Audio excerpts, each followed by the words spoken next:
অবিলম্বে জননিরাপত্তা দানের যে ব্যর্থ স্বরাষ্ট্র উপদেষ্টা তার পদত্যাগ আমরা এখান থেকে দাবি করছি। কিস্তিতে টাকা নিয়ে কিন্তু তারা বাড়ি ঘর ছেড়ে দিয়ে বিদেশে বাড়ি জমাচ্ছে। শুধুমাত্র 2025-এর জানুয়ারি মাসেই 67টি ধর্ষণের ঘটনা ঘটেছে।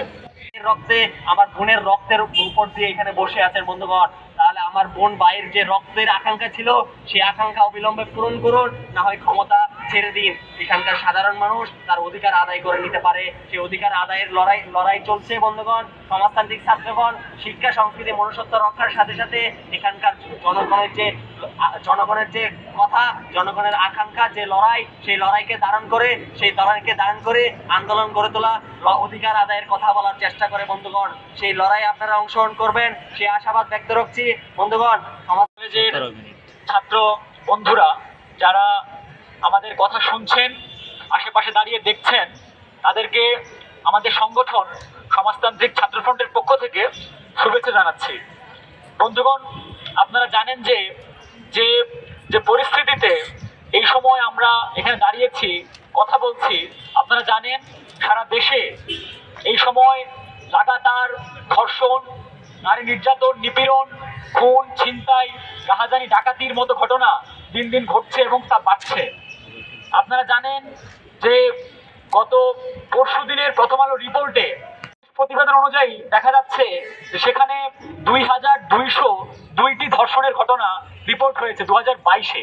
2023 এবং 24-এর কোনো প্রতিবেদন এই মুহূর্তে আমরা দেখতে পাচ্ছি না, কিন্তু 2024-এর জানুয়ারি, 25-এর জানুয়ারির সংখ্যা দেখলে আমরা আটকে উঠি। সেখানে চ্যানেল 24-এর যে প্রতিবেদন, সেখানে দেখা যাচ্ছে শুধুমাত্র 2025-এর জানুয়ারি মাসেই 67টি ধর্ষণের ঘটনা ঘটেছে।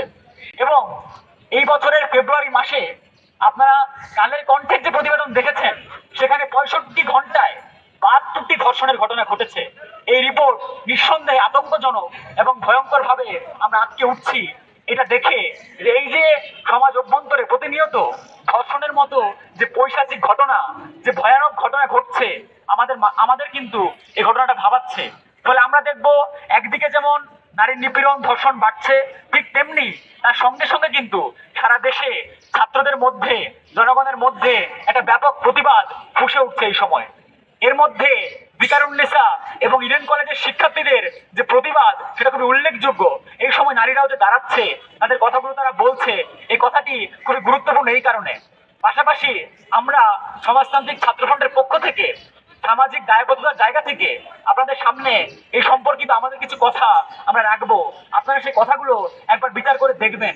আপনারা জানবেন যে এই সময় যে ধর্ষণের বিরুদ্ধে মানুষের প্রতিবাদ উঠছে, মানুষ কথা বলছে, শুধুমাত্র ধর্ষণ বিরোধী মনোভাব দিয়ে, ধর্ষণের বিরুদ্ধে দাঁড়িয়ে রাস্তায় বিক্ষোভ করে কথা বলে এই ধর্ষণ কিন্তু সমাজ থেকে বন্ধ করা যাবে না। শুধুমাত্র উপরি এক ধরনের বিরোধিতা হবে। আপনারা জানেন সারা দেশে এই সময় পর্যন্ত আমরা দেখেছি যে বড় বড় দলগুলো এক দল আরেক দলের বিরুদ্ধে সারাক্ষণ একটা বিরোধী মনোভাব দেখায়, কিন্তু এদের যে চরিত্র, তার চরিত্রের যে মৌলিক দিক, সেখানে কিন্তু কোনো পার্থক্য নেই। ফলে যে কোনো বিষয়ের উপরে একটা উপরি ধারণা থেকে, এক ধরনের বিরোধী মনোভাব থেকে কিন্তু সেই জিনিসটাকে সমাজ থেকে উৎপাদন করা সম্ভব নয়। ফলে এই সময় ধর্ষণকে যদি আমাদের বুঝতে হয়, তাহলে বুঝতে হবে একটা সমাজের ভিতরে নারীকে দেখার যে দৃষ্টিভঙ্গি, সমাজ অভ্যন্তরে নারীকে কি চোখে দেখা হয়। আপনারা জানবেন যে এই সমাজ ব্যবস্থার মধ্যে নারীকে শুধুমাত্র একটা প্রোডাক্ট হিসেবে দেখা হয়, একটা পণ্যের মতো করে দেখা হয়। যেরকম ভাবে আমরা বিভিন্ন পণ্য ব্যবহার করি এবং তারপর ছুঁড়ে ফেলে দেই, ঠিক একই রকম ভাবে নারীকেও এখানে একটা পণ্যের মতো করে দেখা হয়।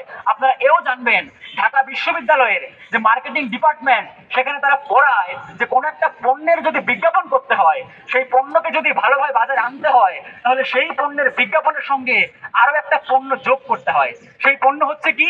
সেই পণ্য হচ্ছে নারীর দেহ। সেখানে এমন ভাবে উপস্থাপন করা হয় যে কোনো একটা পণ্যকে বিজ্ঞাপন করার জন্য তার নারীকে একটা ভোগ্য পণ্য হিসেবে দেখায়।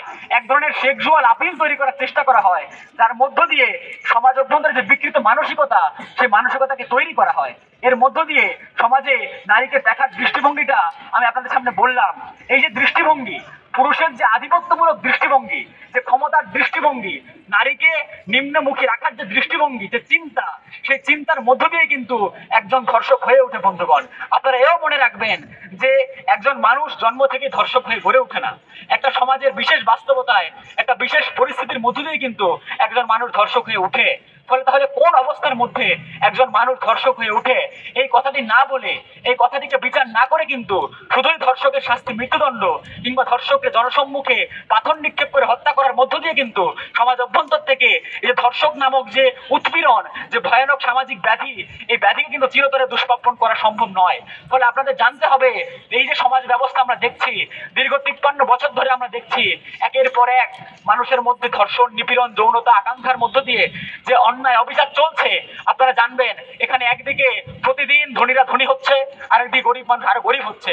আপনারা জানবেন এই যে গোটা বাংলাদেশে 21টা কোম্পানি, 21টা পরিবার গোটা দেশের অর্থনীতিকে নিয়ন্ত্রণ করছে।